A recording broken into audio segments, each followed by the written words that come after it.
ठीक है। बजट के प्रकार हम पढ़ रहे हैं, नया टॉपिक आज।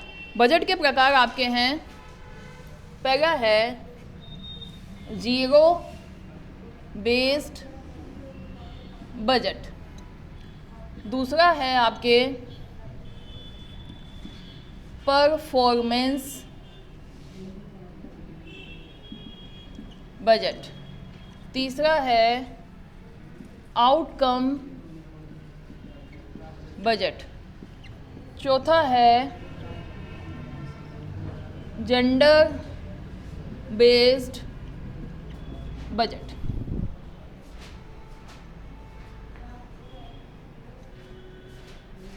बजट के प्रकार हम देख रहे हैं। बजट के 4 प्रकार हैं, zero based budget, performance budget, outcome budget और जेंडर बेस्ड बजट। ये 4 प्रकार हैं। अब इन 4 प्रकार को हम समझेंगे आगे।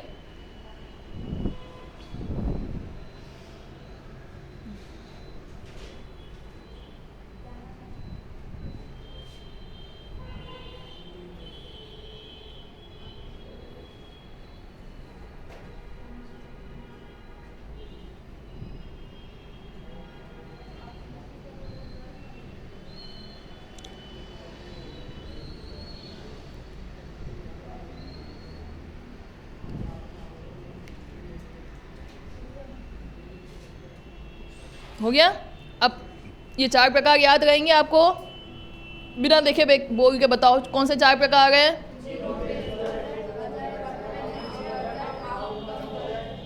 और जेंडर बजट, ठीक है। अब जीरो बेस्ड बजट का मतलब ये है कि बजट सामान्यतः हम क्या करते हैं, आय व्यय का ब्यौरा होता है। आय व्यय का ब्यौरे में हम ये मान के चलते हैं कि खर्चा कहाँ कहाँ करना है, ठीक है। आप लोग इधर ही ध्यान दें, उधर ध्यान मत दें, वहाँ ऑफिस है वो अपने आप करते रहेंगे, ठीक है। तो हम थे कहाँ, बजट पढ़ गए थे। जीरो बेस्ड बजट किसको कहेंगे हम, जीरो बेस्ड बजट समझा गए थे हम, उसको देखेंगे। बजट में होता है आय व्यय का ब्यौरा। आय व्यय के ब्यौरे में विभागीय मांगे रखी जाती हैं, मतलब खर्चा करना है, एक विभाग पे कितना खर्चा करें, हर मंत्रालय पे हम कितना खर्चा करें, ठीक है।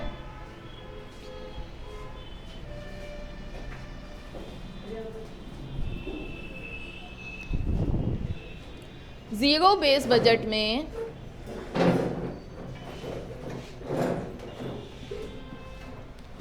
खर्चे के लिए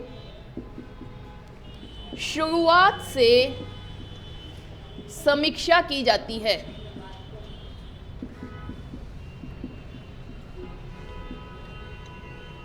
जीरो बेस्ड बजट हम पढ़ रहे हैं अभी। बजट के 4 प्रकार होते हैं। बजट होता क्या है, बजट बेसिकली होता है, बजट की अगर हम डेफिनेशन दें तो क्या है, आय व्यय का ब्यौरा, ठीक। एक वित्तीय वर्ष के लिए आय व्यय का ब्यौरा, एक वित्तीय वर्ष के लिए एक वित्त वर्ष के लिए बजट क्या है, आय व्यय का ब्यौरा। अब हम पढ़ रहे हैं बजट के प्रकार। बजट के प्रकार में पहला लिया हमने जीरो बेस बजट, जो हमें खर्चा करना है, ठीक है। हमें जो खर्चा करना है, खर्चे होते कहाँ किसके लिए है, मंत्रालय, अलग अलग मंत्रालय मांगते हैं। रक्षा मंत्रालय कुछ मांगेगा, है ना, समाज कल्याण मंत्रालय है वो कुछ और मांगेगा, वित्त मंत्रालय है वो भी कुछ मांग रहा है ना, पंजीयन विभाग है वो कुछ और मांग रहा है। तो सरकार के अलग अलग विभाग हैं, वो खर्चे के लिए पैसा मांगते हैं, ठीक है। समाज कल्याण विभाग है, उसकी अलग अलग योजनाएं हैं, ठीक है, उसने खर्चे के लिए पैसा मांगा। इस बजट में जैसे वो हमेशा से जितना मांगता आ रहा था, जैसे वो हमेशा से सरकार से, जैसे हम कह रहे हैं समाज कल्याण विभाग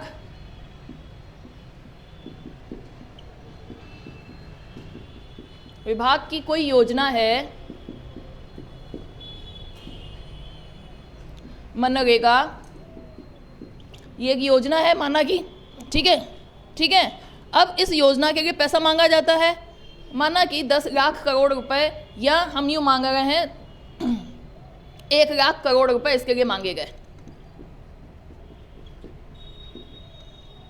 ठीक है।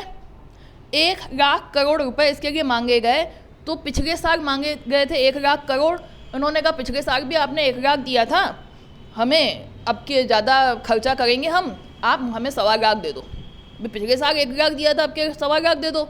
अब जैसे मकान बन रहे हैं, पीएम आवास योजना है, पीएम आवास योजना में अगर आपने हमें पिछले साल 1,00,000 करोड़ दिया था, तो पिछले साल हमने 80,00,000 घर बनाए थे, अब की बात हम 90,00,000 घर बनाएंगे, है ना।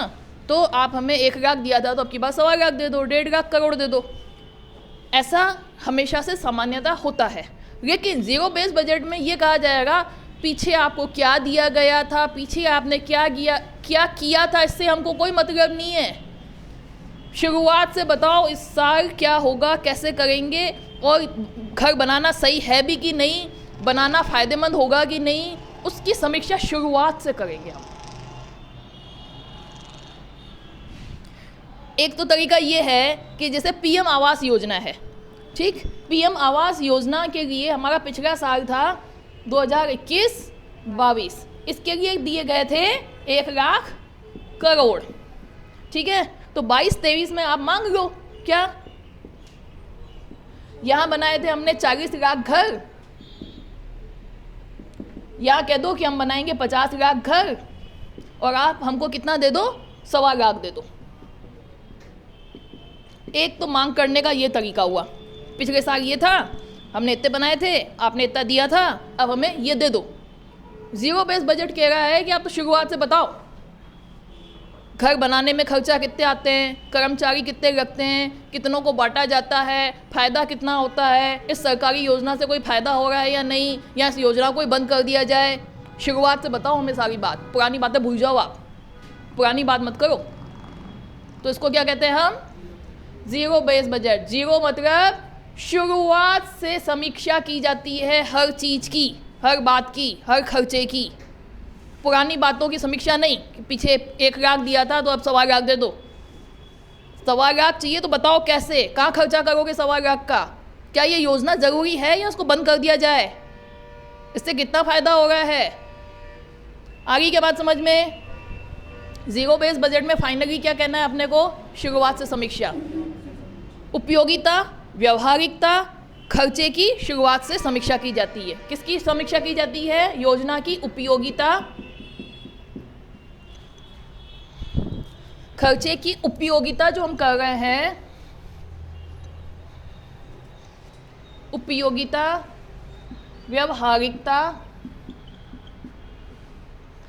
की शुरुआत से समीक्षा की जाती है। शुरुआत से समीक्षा का मतलब कि वापस से बताओ कि खर्चा कैसे कैसे करोगे, योजना में खर्चा कैसे होता है, उपयोग है या नहीं। सामान्यतः एक तरीका तो ये होता है कि पिछले साल का बताओ, आगे साल का मांग लो। यहाँ ये नहीं होगा, यहाँ क्या हो रहा है, शुरुआत से समीक्षा हो रही है। इतनी बात समझ में आ रही है कि आप लोगों को बस यही याद करना है, ऑब्जेक्टिव टाइप के लिए इतना काफ़ी है, ठीक है। ज़ीरो बेस बजट मतलब शुरुआत, ज़ीरो का मतलब शुरुआत, जो भी आपकी योजना है, जो भी आपका खर्चा है मंत्रालय का, शुरुआत से बताओ हमें, वापस शुरू से चालू करो। खर्चा कैसे होगा, कितने कर्मचारी लगेंगे, कैसे कैसे काम होगा, और इसका फ़ायदा होगा कि नुकसान होगा। पुरानी बात मत करो कि पिछले साल ये दे दिया था, इस साल ये दे दो, ठीक है। जैसे मैं आपका एग्जांपल लेती हूँ, जैसे निशान ने बताया मेरे 5,000 खर्च होते हैं, पिताजी को बोलते पिताजी 5,000 तो आप दे ही गए थे, इस साल में, इस महीने मेरा खर्चा बढ़ गया है, 6,000 दे दो, ठीक है। पिताजी एक तो इस तरीके से देते हैं, 5,000 था, चलो खर्चा होगा 5 का 6 कर दो। पिताजी बोले क्या कर रही है बेटी, बता, शुरुआत से बता, इस 6,000 में क्या करेगी, कोचिंग में कितना देगी, किताबें कितनी खरीदेगी, घर का खर्चा क्या करेगी, एक एक बात बता शुरुआत से मेरे को। तो ये बात क्या हो गई, ज़ीरो बेस बजट की शुरुआत से बताओ, एक एक समीक्षा करेंगे हम, तब पैसा देंगे आपको। ये नहीं कि पिछले साल ये दे गए थे अब वापस ये दे दो, हर साल ये हो रहा था तो थोड़ा बढ़ा के दे दो। चलो 5,000 नहीं दे रहे हो, 4,500 दे दो, पर पूछो मत क्या कर रही हूँ मैं, ये नहीं चलेगा। हम पूछेंगे और शुरुआत से पूछेंगे, एक एक बात पूछेंगे। तो ये कौन सा बजट हो गया, ज़ीरो बेस बजट। इतनी बात दिमाग में रह गई क्या? एग्जाम्पल मैंने कुछ भी दिए, आपको सिर्फ इतना याद रखना है कि उपयोगिता व्यवहारिकता की शुरुआत से, खर्चों की शुरुआत से समीक्षा की जाती है। समीक्षा मतलब वापस एक एक बात बताओ, खर्चा कहाँ हो रहा है, और उपयोगिता मतलब ज़रूरी भी है या नहीं, है ना? कि कोचिंग जाना मान लो ज़रूरी नहीं है, बैठ जाओ आप खुद की पढ़ाई करो, उसका खर्चा नहीं मिलेगा। ठीक है, आगे बात समझ में? किताबें लाना ज़रूरी नहीं है, कोचिंग वाले नोट्स दे रहे हैं ना आपको। ऐसे समीक्षा करना, समीक्षा करना समझ में आ रहा है क्या? आगे बढ़े। Performance budget. परफॉर्मेंस बजट का मतलब ये है कि जितने भी विभाग, मंत्रालय, इन्होंने कुछ ना कुछ खर्चे किए, है ना? इनको खर्चे करते वक्त कुछ लक्ष्य दिए गए थे। जैसे जनधन योजना है, उनको 1 लाख खाते खोलना था या 1 लाख करोड़ खाते खोलने थे, है ना? उनको मतलब एक लक्ष्य दिया गया। ठीक है, लक्ष्य महीने का था, साल भर का था, कुछ ना कुछ लक्ष्य तो होता ही है किसी न किसी योजना का, ये हमें अचीव करना है। आपके जो घर बनाने की योजना है, पीएम आवास योजना, उसमें भी कुछ लक्ष्य रखा जाता है, 80 लाख घर बनाए जाएंगे इस साल। ठीक, अब उस साल के बाद आपको शुरुआत में तो लक्ष्य दे दिया 80 लाख घर बनाओ, फिर आपने बनाए कि नहीं बनाए? साल के एंड में 80 लाख घर बने कि नहीं बने? पता चला 80 लाख का पैसा लेके बैठे थे, वो 50 लाख बने, तो 30 लाख का क्या किया भाई तुमने? तो इसको क्या कहा जाएगा? Performance budget.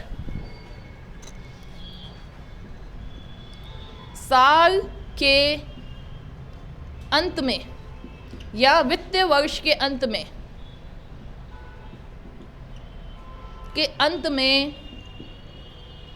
परफॉर्मेंस की समीक्षा की जाती है।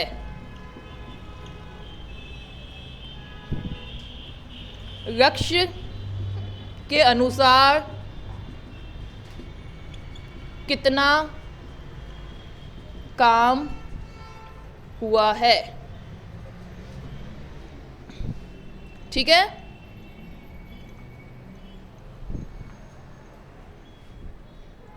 साल के अंत में या वित्तीय वर्ष के अंत में परफॉर्मेंस की समीक्षा की जाती है। किसके परफॉर्मेंस? विभाग, मंत्रालय, अलग अलग विभाग होते हैं ना सरकार के, समाज कल्याण विभाग है, उसकी परफॉर्मेंस की समीक्षा की जाएगी। क्या परफॉर्मेंस दी, आपके जो लक्ष्य दिए थे। बैंकिंग सेक्टर है, बैंकिंग सेक्टर में बोला गया था जनधन खाते खोल लो आप, कितने खाते खोल लिए आपने, उसकी समीक्षा होगी। तो ऐसा बजट क्या कहलाएगा?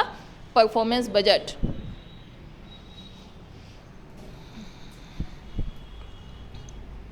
Zero base budget, performance budget याद हो गया क्या? आगे बढ़ जाएं।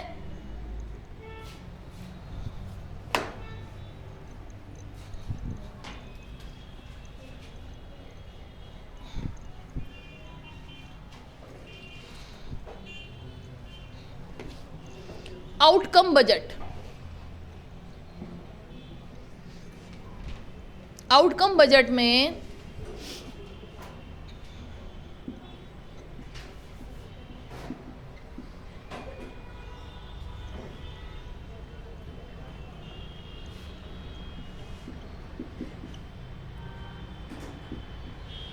विभाग व मंत्रालयों के लक्ष्य निर्धारित कर दिए जाते हैं।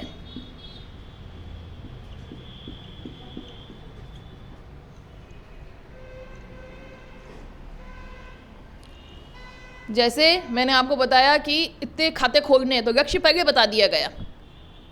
लक्ष्य को पहले बताया जाना, किसी को भी, किसी भी विभाग को, मंत्रालय को बता दिया जाए कि आपका ये लक्ष्य है, तो उसको क्या कहा जाएगा? Outcome budget. लक्ष्य पहले से बता दिए जाते हैं, तो आपको ये काम करना है, कम से कम इतने परसेंटेज गरीबी कम हो जानी चाहिए, है ना? तो ये उनको लक्ष्य दिया गया। ठीक है, तो ये लक्ष्य के अनुसार इससे क्या होता है? जवाबदेहिता, उपयोगिता बढ़ती है। मंत्रालय की, विभाग की जवाबदेहिता, आपको जो लक्ष्य दिया आपने काम किया कि नहीं किया, जवाब दे, इस जिससे जवाब देहिता या उत्तरदायित्व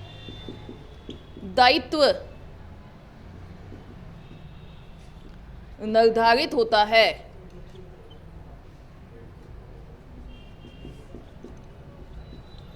जैसे मंत्रालय को गरीबी लक्ष्य करने का लक्ष्य दिया गया, गरीबी तो कम नहीं हो रही है, तो उसकी जवाबदेही है भाई किया क्या तुमने, तुमको लक्ष्य दिया गया था, है ना। तो ऐसा बजट जिसमें विभाग और मंत्रालयों को क्या दिया जाए, टारगेट बेस्ड, टारगेट अचीव करना है तुमको, ऐसे बजट को क्या कहेंगे, आउटकम बजट।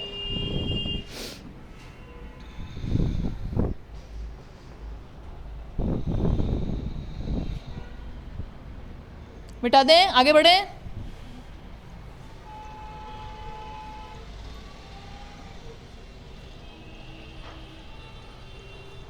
फिर है gender based budget. Gender based budget, अब जैसे हम ये कहें कि लिंग के आधार पर, जेंडर के आधार पर महिलाओं के लिए विशेष कुछ कार्य किया जाए और पैसा निर्धारित कर लिया जाए। जैसे समाज कल्याण विभाग में हमने पैसा दिया, 10 लाख करोड़ रुपए दिया और उसको ये कह दिया कि 60 लाख करोड़ तो आपको महिलाओं के विकास पे ही खर्च करना है। 60% कहाँ खर्च करना है, महिलाओं के विकास पे खर्च करना है। या महिला अधिकारिता विभाग में पैसा दिया, उनको ये कहा कि भाई इतना पैसा आपको इसलिए दिया जा रहा है कि आप ये सारा पैसा महिलाओं के लिए खर्च करेंगे।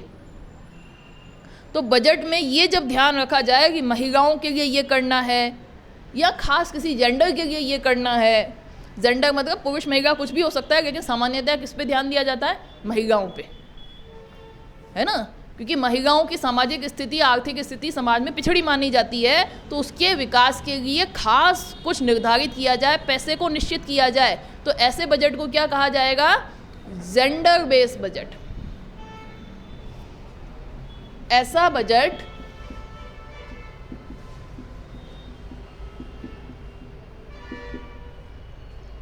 जिसमें जेंडर के आधार पर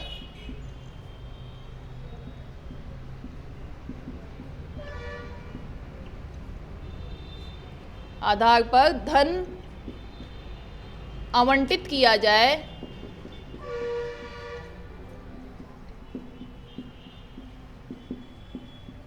तो उसे जेंडर बेस्ड बजट कहा जाएगा।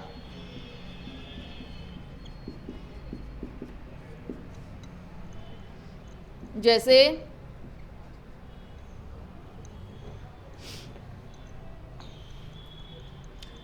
खर्चे का 30% व्यय महिला के आर्थिक विकास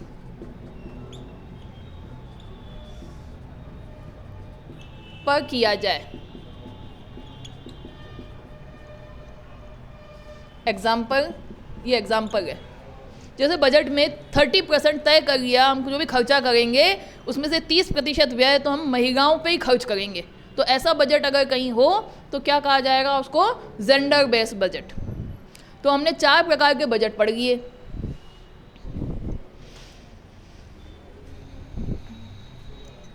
हमने 4 प्रकार के बजट पढ़ लिए। 4 प्रकार के बजट कौन कौन से हैं, zero based budget, performance budget, outcome budget, gender based budget. Zero based budget में सरकार क्या कह रही है, शुरुआत से समीक्षा करेंगे जो खर्चा आप मांग रहे हो। दूसरा बजट कौन सा है, परफॉर्मेंस, साल के अंत में काम किया परफॉर्मेंस बताओ हमको। और यहाँ आउटकम में टारगेट, इतना टारगेट दिया है आपको, ये काम करके देना है मुझे। और जेंडर बेस्ड बजट में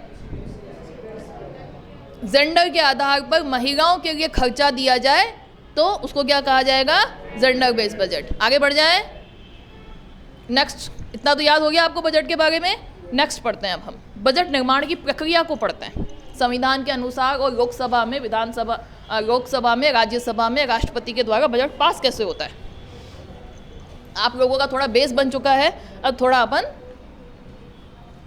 अच्छी गहराई को पढ़ेंगे।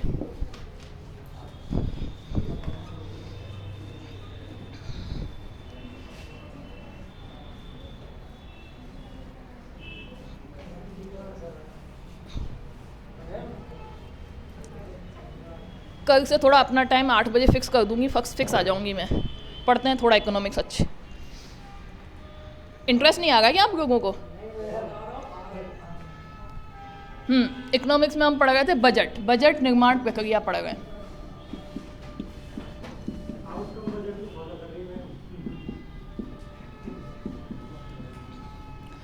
बजट निर्माण प्रक्रिया।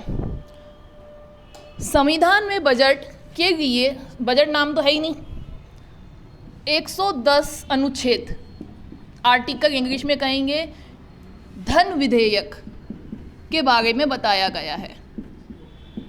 संविधान के 110 अनुच्छेद में किसके बारे में बताया गया है? धन विधेयक के बारे में बताया गया है। बजट एक धन विधेयक है, ठीक है। 112 के बारे में क्या बताया गया है? बजट शब्द का प्रयोग की बजाय क्या वर्ड लिखा गया है? वार्षिक वित्तीय विवरण। ये होता क्या है ये बताया है, वार्षिक वित्तीय विवरण के बारे में बताया गया है। यहाँ तो ये बताया कि धन विधेयक किस किस को बोलते हैं, किसको हम धन विधेयक बोलेंगे। फिर ये बताया है कि बजट क्या होता है। बजट शब्द काम में नहीं लिया संविधान में, ये भी क्वेश्चन आता है, क्या काम में लिया है? वार्षिक वित्तीय विवरण। फिर अनुच्छेद 113, अनुदानों की मांग। अनुच्छेद 113 क्या बताता है? अनुदानों की मांग। बजट में खर्चे की मांग कौन करते हैं? विभाग और मंत्रालय खर्चों की मांग करते हैं, उसे क्या कहा जाता है? अनुदान की मांग। अनुदान की मांग आती है 113 में। जब अनुदान की मांग की जाएगी तो उसको पास कराने के लिए विनियोग विधेयक संसद से पारित होना चाहिए। विनियोग विधेयक के बारे में बताया है 114 में। फिर आ जाता है राष्ट्र 117, वित्त विधेयक। ये बजट से संबंधित संविधान में अनुच्छेद है।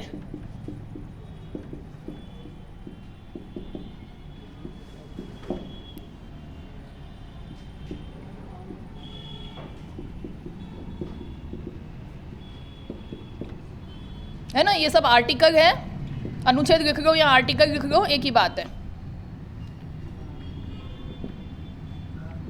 ठीक। अगर आप सारा याद नहीं भी करते हो तो आपको ये पूछा जाता है ज़्यादा से ज़्यादा, और 112 वाला इम्पोर्टेंट है, ये तो याद रखना ही है ना। ये याद करते हो तो आपके सारे कंपटीशन एग्जाम में आपकी समझ खुलेगी और एक अच्छे से आपको समझ में आएगा कि बजट बनता कैसे। धन विधेयक, वित्त विधेयक। बजट को, अब धन विधेयक के बारे में कुछ प्रक्रिया बताई है कि धन विधेयक क्या है। बजट धन विधेयक के रूप में प्रस्तुत होता है। आप इधर ध्यान रखें, है ना, आपको इधर ध्यान नहीं देना है, ठीक है। मैं खुद ही ध्यान नहीं देती हूँ इधर, कुछ भी होगा हो, तुम्हारी जिम्मेदारी कुछ वहाँ करने की। आप इधर ध्यान रखो, ठीक है। धन विधेयक, धन विधेयक के लिए कुछ नियम हैं। क्या? पहला नियम, राष्ट्रपति की अनुमति से प्रस्तुत किया जाता है।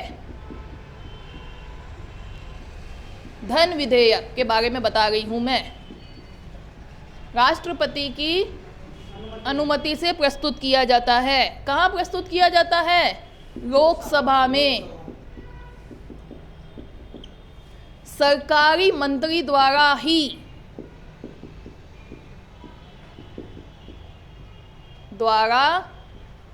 कोई और प्रस्तुत नहीं कर सकता धन विधेयक को, सरकारी मंत्री ही प्रस्तुत कर सकता है।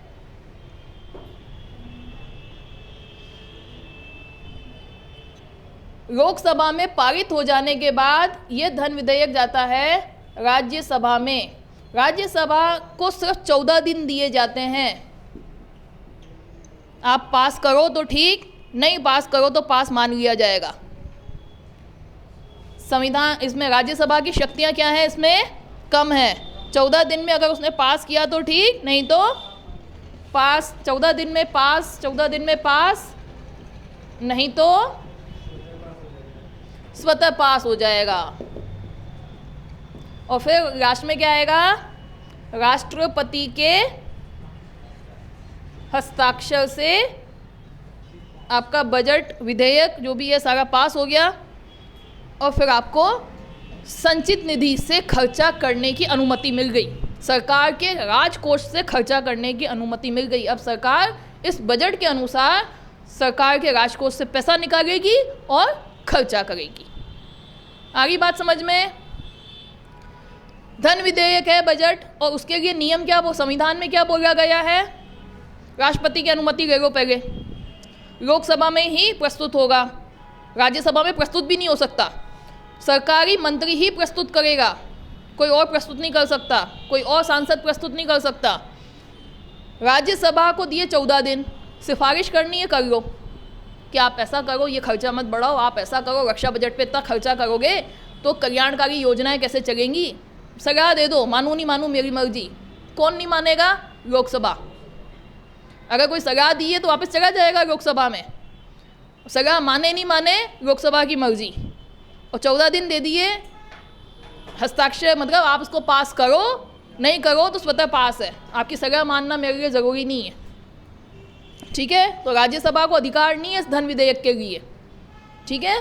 और राष्ट्र में क्या जाएगा, राष्ट्रपति के हस्ताक्षर के लिए जाएगा और ये विधेयक पास हो जाएगा। आगे बात समझ में। एक चीज़ और आप ध्यान रख रहे हैं, वित्त विधेयक बड़ी टर्म है, वित्त से संबंधित सारी चीज़ें इसमें आ जाती हैं, ठीक है। धन विधेयक में सामान्यतया कर, खर्चे, उधार आदि से संबंधित चीज़ें आती हैं, ठीक है। ज़्यादा आपको डिटेल में नहीं जाना है, शॉर्ट शॉर्ट बता रही हूँ मैं चीज़ें। तो धन विधेयक, प्रत्येक धन विधेयक वित्त विधेयक है, क्योंकि वित्त बड़ी चीज़ है, ठीक है।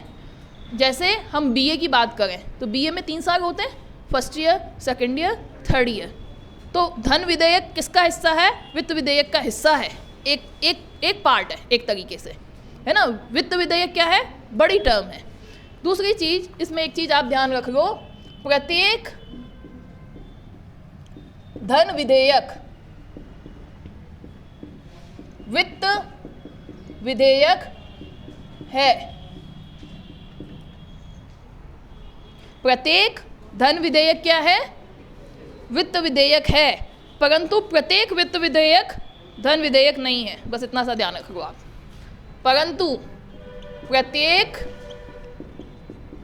वित्त विधेयक धन विधेयक नहीं है। इसकी चर्चा चली है बजट की, तो थोड़ा और मैं डिटेल में बता देती हूँ आपको। सबसे पहले तो राष्ट्रपति की अनुमति ले ली गई, फिर लोकसभा में प्रस्तुत किया गया। लोकसभा में जब भी प्रस्तुत किया जाएगा, वित्त मंत्री की जिम्मेदारी है प्रस्तुत करने की। जब भी मुख्यमंत्री, आप कहते हो अशोक गहलोत ने प्रस्तुत किया, प्रधानमंत्री ने प्रस्तुत किया, तो वो खुद क्या थे उस समय, वित्त मंत्री थे।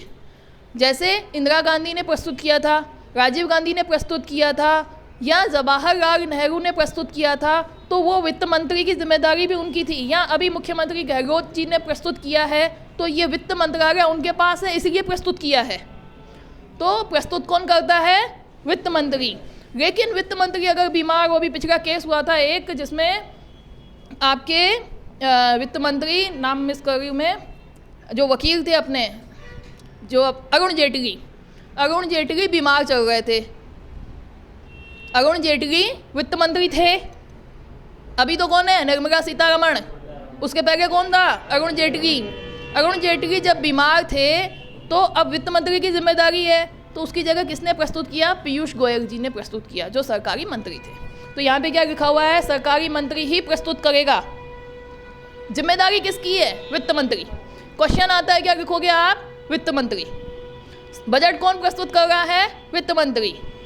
कुछ प्रधानमंत्रियों ने प्रस्तुत किया तो उनके पास क्या था? वित्त मंत्रालय था, इसलिए प्रस्तुत किया। कुछ मुख्यमंत्रियों ने प्रस्तुत किया तो इसलिए प्रस्तुत किया क्योंकि वित्त मंत्रालय उनके पास था। ठीक है, इतनी बात आ रही है क्या समझ में? प्रस्तुत कर लिया, चर्चा हुई। चर्चा हो जाने के बाद सामान्यतः संसद की कार्यवाही कुछ दिन के लिए बंद कर दी जाती है, मतलब यूँ कहें कि फिलहाल बंद है कुछ दिनों के लिए। तो उस समय में क्या काम किया जाता है? जो बजट प्रस्तुत किया गया है उस पर विभागीय समितियां जांच करती हैं। जो बजट प्रस्तुत किया गया है उस पर विभाग की समितियां जांच करती हैं, फिर जांच करके मांग करती हैं किसकी? अनुदान की। खर्चे दो हमको। फिर जो खर्चे मांगती हैं उस खर्चों पे मतदान होता है। फिर मतदान हो जाने के बाद आपके यहाँ पे बताया मैंने, अनुदानों की मांग के लिए क्या? विनियोग विधेयक प्रस्तुत किया जाता है। विनियोग विधेयक प्रस्तुत हो जाने के बाद वो पारित होगा। फिर पारित हो जाने के बाद आपके खर्चों के साथ कर का भी डिटेल आएगी। जो कर की डिटेल आएगी तो वो हो जाता है वित्त विधेयक, फिर वो भी पारित हो जाता है। तो इस तरीके से कुल मिला के बजट पारित हो जाता है। अभी जो मैंने डिटेल बताई उसको आपकी सीईटी के लिए इतना ध्यान में रखने की ज़रूरत नहीं है।